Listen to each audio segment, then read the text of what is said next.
ಏನು ಕೃತ್ಯವನ್ನು ಮಾಡಿದಂಥ ಪಾಕಿಸ್ತಾನದ ವಿರುದ್ಧ ನಾವು ಬಲವಾಗಿ ಖಂಡಿಸಲು ಇಲ್ಲಿ ಈ ಕಾರ್ಯಕ್ರಮವನ್ನು ಹಮ್ಮಿಕೊಂಡಿದ್ದೇವೆ.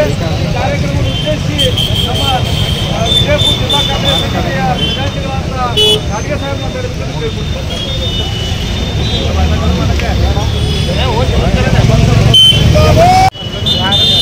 ಬಿಜೆಪಿ ಸರ್ಕಾರ ಅವ್ರು ತಗೊಳ್ಲಿಕ್ಕಂತಿಲ್ಲ. ಇವಾಗ ಅಪಾರ್ಟ್ಮೆಂಟ್ ಮಾಡ್ಲಿಕ್ಕಂತಿಲ್ಲ. 4 ವರ್ಷ ತಗೊಂಡ್ರೆ ಅವ್ರು ಏನು ಮಾಡ್ತಾರೆ? ಟ್ರೈನಿಂಗ್ ಕೊಟ್ಟು ಅವ್ರು ಎಲ್ಲಿ ಇರ್ತಾರೆ ಅಲ್ಲಿ ಕೊಡಿಲಿ. ನಾವು ಬಿಜೆಪಿ ಸರ್ಕಾರ ಕೂಡ ಇದ್ದೀವಿ, ಎಲ್ಲ ಕಾಂಗ್ರೆಸ್ ಅವರು ಇದ್ದೀವಿ, ಎಲ್ಲ ಜನ ಎಲ್ಲ ದೇಶದ ಜನ ಅದಾರ. ಹೋಗಿ ಅವ್ರು ಯಾಕೆ ಹೋಗಿ ಹೊಡಿಲಿ. ಏನು ನಮ್ಮ ಪ್ರವಾಸಕ್ಕೆ ಹೋಗ್ಯಾರ ಜಮ್ಮು ಕಾಶ್ಮೀರಕ್ಕೆ ಪ್ರವಾಸ ಹೋದವ್ರಿಗೆ ಅಮಾಯಕ ಮಕ್ಕಳಿಗೆ ಎಲ್ಲರೂ ಹೊಡಿತಾರೆ, ಹೆಸರು ಕೇಳಿ ಹೊಡಿತಾರೆ. ಏನು ಅವ್ರು ಅವ್ರು ಹೋಗಿ ನಮ್ಮ ಪ್ರಧಾನಮಂತ್ರಿ ಅವ್ರ ಮನೆಗೆ ಹೋಗಿ ಅವ್ರು ಎಲ್ಲಿ ಇರ್ತಾರೋ ಅವ್ರು ಶೂಟ್ ಮಾಡ್ತಾರೆ. ಅಂಬೇಡ್ಕರ್ ಎಷ್ಟು ಮಟ್ಟಿಗೆ ತಿಳ್ಕೊಂಡಾರೆ ಅವ್ರಿಗೆ ಅವ್ರು ಪಾಕಿಸ್ತಾನವಾಗಿರಲಿ ಎಲ್ಲಿರಲಿ ಒಳಗಿರಲಿ ಅವ್ರು ಧನ್ಯವಾದಗಳು. ಇಂದಿನ ಈ ಶ್ರದ್ಧಾಂಜಲಿ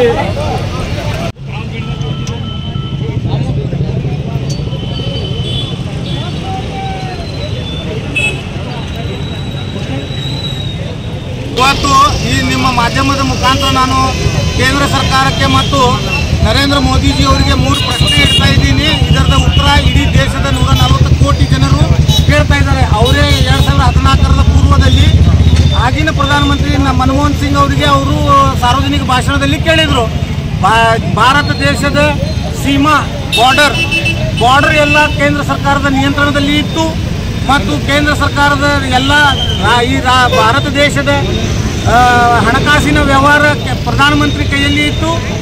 ಹಾಗಾಗಿ ಈ ಕೇಂದ್ರ ಸರ್ಕಾರ ಈಗಿರುವ ಕೇಂದ್ರ ಸರ್ಕಾರ ನರೇಂದ್ರ ಮೋದಿಜಿ ಅವರು ಅಮಿತ್ ಶಾಜಿ ಚಾಣಾಕ್ಷ ಬರೀ ಚುನಾವಣೆಗೆ ಚಾಣಾಕ್ಷಗೆ ಮಾತ್ರ ಅವರು ಆಗಿದ್ದಾರೆಯೋ ಏನು ಈ ದೇಶದ ಸುರಕ್ಷೆಗೆ ಚಾಣಾಕ್ಷ ಆಗಿದ್ದಾರೆ ಅಂತ ನನ್ನ ಪ್ರಶ್ನೆ ಒಂದನೇದು. ಎರಡನೇದು ನರೇಂದ್ರ ಮೋದಿಜಿ ಅವರಿಗೆ ನನ್ನ ನೇರ ಪ್ರಶ್ನೆ ಏನಿದೆ ಅಂತಂದರೆ, ಬಾರ್ಡರ್ ಕ್ರಾಸ್ ಮಾಡಿ 50 ಕಿಲೋಮೀಟರ್ 100 ಕಿಲೋಮೀಟರ್ ಯಾವ ಥರ ಆತಂಕವಾದಿಗಳು ರಾಜಾರೋಷವಾಗಿ ಬಂದಿದ್ದಾರೆ ಮತ್ತು ಅಟ್ಟಹಾಸ ಮೆರೆದಿದ್ದಾರೆ, ಅಮಾಯಕ ಪ್ರವಾಸಿಗರ ಮೇಲೆ ಗುಂಡಿನ ದಾಳಿ ಮಾಡಿದ್ದಾರೆ. ಆ ವೇಳೆಯಲ್ಲಿ ನಮ್ಮ ದೇಶದ BSF border security force, intelligence bureau, CISF, army, military ಇದು ಎಲ್ಲ ಬಿಟ್ಟು NIA ಇವೆಲ್ಲ ಬಿಟ್ಟು ನರೇಂದ್ರ ಮೋದಿಜಿ ಅವರು ಅತಿ ಆಪ್ತ ತೊಟ್ಟಲ ಕೂಸಾದ ಅಜಿತ್ ದೋವಲದ ತಲೆ ಎಲ್ಲಿ ಇತ್ತು?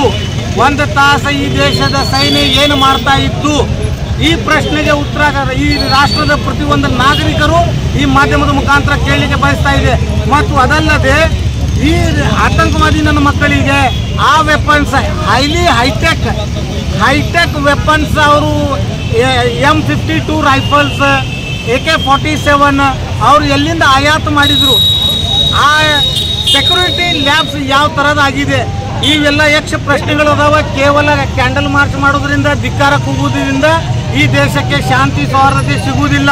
1971ರ ಮಾದರಿಯಲ್ಲಿ ದಿವಂಗತ ಇಂದಿರಾ ಗಾಂಧಿ ಅವರು ಪಾಕಿಸ್ತಾನಕ್ಕೆ ಯಾವ ಥರದ ಪಾಠವನ್ನು ಕಲಿಸಿದ್ರು, ಅದೇ ರೀತಿ ಈ ನರೇಂದ್ರ ಮೋದಿ ಸರ್ಕಾರ ಕೇವಲ ಭಾಷಣಕ್ಕೆ ಮಾತ್ರ ಸೀಮಿತವಾಗಬಾರದು.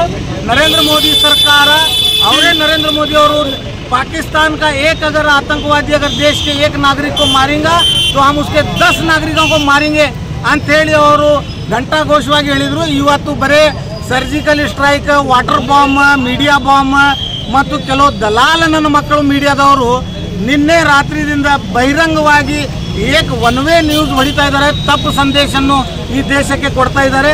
ಆ ಮಾಧ್ಯಮದವರಿಗೂ ನಾನು ನೇರ ಎಚ್ಚರಿಕೆ ಕೊಡ್ತಾ ಇದ್ದೀನಿ, ಆತಂಕವಾದಿಗಳಿಗೆ ಯಾವ ಜಾತಿ ಧರ್ಮ ಇರಲ್ಲ, ಅವ್ರದ್ದು ಜಾತಿ ಧರ್ಮ ಒಂದೇ, ದೇಶದಲ್ಲಿ ಅಶಾಂತಿ ಉಂಟು ಮಾಡೋದು, ಸಾರ್ವಜನಿಕ ನರಸಂಹಾರ ಮಾಡೋದು, ಮಾನವೀಯ ಕುಲಕ್ಕೆ ಅಶಾಂತಿ ಉಂಟು ಮಾಡೋದು ಒಂದೇ ಒಂದು ಅವ್ರ ಜಾತಿ ಇರ್ತದೆ। ಹಾಗಾಗಿ ಮತ್ತು ಅದಲ್ಲದೆ ಈ ಜಿಲ್ಲೆಗೆ ನಗರಕ್ಕೆ ಬಂದಿದ್ದ ಹೇಳಲಿಕ್ಕೆ ಬಯಸ್ತೀನಿ, ಈ ಬಿಜಾಪುರ ನಗರದ ಒಂದು ನಾಯಿ ಮತ್ತು ಶಿವಮೊಗ್ಗದ ಒಂದು ನಾಯಿ ಅಟ್ಯಾಕ್ ಆಗಿದ್ದು, ಆತಂಕವಾದಿಗಳದ ಅಟ್ಯಾಕ್ ಆಗಿದ್ದು ಕಾಶ್ಮೀರ ರಾಜ್ಯದ ಪಹಲ್ಗಾಮ್ ಜಿಲ್ಲೆಯಲ್ಲಿ। ಆದರೆ ಈ ಇಬ್ಬರು ನಾಯಿಗಳು, ಬಿಜಾಪುರ ನಗರದ ನಾಯಿ ಒಬ್ಬ ಒಬ್ಬ ಶಿವಮೊಗ್ಗದ ನಾಯಿ, ಅವರಿಬ್ಬರು ಯಡಿಯೂರಪ್ಪನ ಮಕ್ಕಳ ಮೇಲೆ ಯಡಿಯೂರಪ್ಪನ ಮೇಲೆ ಗೂಬೆ ಕೂಡಿಸ್ತಾ ಇದ್ದಾರೆ. ನನಗೆ ಇದು ಆಶ್ಚರ್ಯ ಆಗ್ತಾ ಇದೆ. ಅಟ್ಯಾಕ್ ಆಗಿದ್ದು ಕಾಶ್ಮೀರ್ನಾಗ, ಮಾಡಿದವರು ಪಾಕಿಸ್ತಾನದವರು.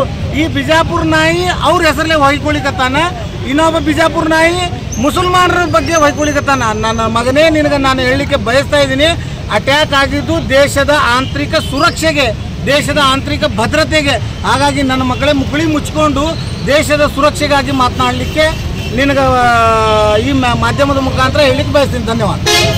जो हमला हुआ है हम उस हमले का खंडन करते हैं और आज यहाँ पर सभी कांग्रेस के माइनॉरिटी कमेटी के और पूरे जिले के कांग्रेस मुखंडों के साथ एक श्रद्धांजलि यात्रा निकाली गई। उन सभी 28 शहीदों के लिए गांधी चौक सर्कल से होते हुए हम अंबेडकर सर्कल तक पहुँचे और हम श्रद्धांजलि इन सभी शहीदों को देते हुए हम सरकार से हमारा यही सवाल है, कब तक ये आतंकवाद इस देश में चलेगा? कब तक ये आतंकवाद इस देश में चलेगा? कब इस हिंदुस्तान की जनता को सुरक्षा मिलेगी? कब हमें अमन और शांति से इस देश में जीने दिया जाएगा? कब तक ये आतंक का बाजार चलता रहेगा? एक तो विदेशी से, पाकिस्तान से आकर हम नागरिकों की जान ली जाती है और दूसरी तरफ यहाँ देश में बसे कुछ नफरती नेता हिंदू मुस्लिम के नाम पर एक दूसरे को हमें बांटकर कत्ल करने की गंदी सियासत खेली जाती है, फसाद करने की सियासत खेली जाती है। कब तक चलेगा आतंकी हमले? ये देश में हो या देश के बाहर हो, जो भी हमले हो रहे हैं, जो भी किसी के मजहब के खिलाफ हो, ये सभी आतंकी हमले हैं। उन 28 लोगों के परिवार के पास परिवार का हाल क्या होगा ये जानना होगा मोदी सरकार को। मोदी के सरकार के एक एक नेता को उन घरों में जाकर देखिए, वहाँ पर कितना उन्हें दुख हुआ होगा। कहाँ थी तुम्हारी सिक्योरिटी जो कहते थे कि परिंदा भी पर नहीं मार सकता, तो 7 से 8 आतंकवादी 2000 से 3000 यात्री जहाँ पर मौजूद थे आराम से आते हैं और दिन दहाड़े गोलियों की बरसात कर देते हैं और आराम से चले भी जाते हैं। अरे शर्म आनी चाहिए हमारी सरकार को, कितनी बेदर्दी से उन यात्रियों को, उन बेसहाराओं को, उन मजलूमों को मारा गया। तुम्हें तो शर्म भी नहीं आती? कितने बार इस तरह के हमले होने के बावजूद मोदी सरकार का एक भी नेता बताइए जिसने राजीनामा दिया हो। इन लोगों को तो राजनाथ सिंह को राजीनामा देना चाहिए, अमित शाह को राजीनामा देना चाहिए, मगर इन लोगों को शर्म भी नहीं आती। आपको 26/11 बम्बई का हादसा याद होगा। उस वक्त जब हादसा हुआ तो कांग्रेस सरकार थी, होम मिनिस्टर ने तुरंत राजीनामा दिया था। हमारी कांग्रेस सरकार हमेशा इस तरह के आतंकी हमले होने पर अपनी राजीनामा देते हैं, मगर तुम्हें तो शर्म भी नहीं आती। और रही मैं चंद मीडिया को बोलना चाहूँगा, ये आतंकी हमला किसी धर्म पर हमला नहीं था, ये आतंकी हमला इंसानियत पर हमला था, ये आतंकी हमला हमारे भारत पर हमला था। और हम इस आतंकवाद को अगर ख़त्म करना है तो हम सब हिंदू मुस्लिम को मिलकर इन आतंकवादियों के खिलाफ लड़ना होगा और सरकार से चीख कर कहना होगा, बंद करो तुम्हारा दिखावा। जब तक देश से आतंक को खत्म नहीं किया जाता, जब तक हम खामोश नहीं बैठेंगे। या तो आतंकियों को खत्म करो देश से, या तो अपनी कुर्सी खाली करो। मैं सिर्फ इस सरकार से यही कहना चाहूँगा।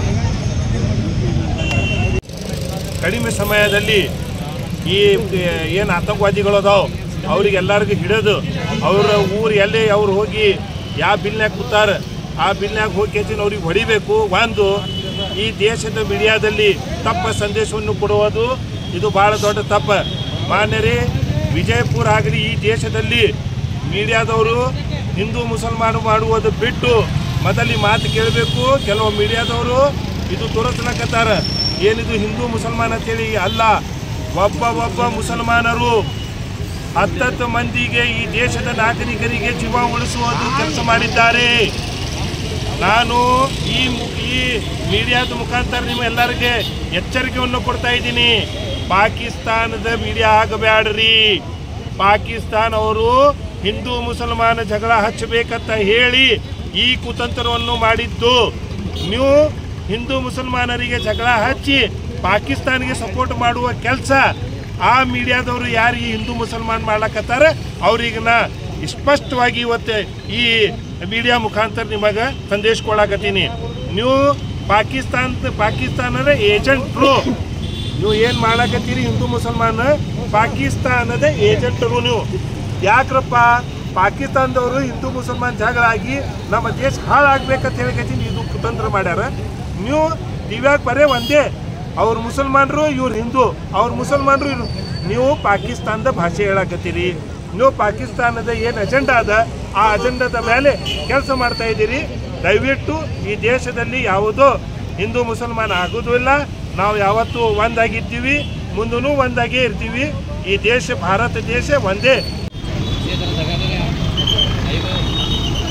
हमला किसी धर्म के खिलाफ नहीं है, ये हमला भारत के खिलाफ है, ये हमला इंसानियत के खिलाफ है। मैं आपको बता दूं, जो 28 मासूम लोग जो मारे गए हैं, आज उनके घरों में कितना दुख होगा, ये सरकार को और सरकार की सिक्योरिटी सिस्टम को सोचना होगा। ये सवाल सरकार से हमारी मीडिया को पूछना है कि इतने सारे आतंकवादी कैसे घुस गए, जबकि सरकार ने जिस वक्त सत्ता में आने से पहले कहा था कि हम जब सत्ता में आएंगे तो आतंकवाद को खत्म करेंगे।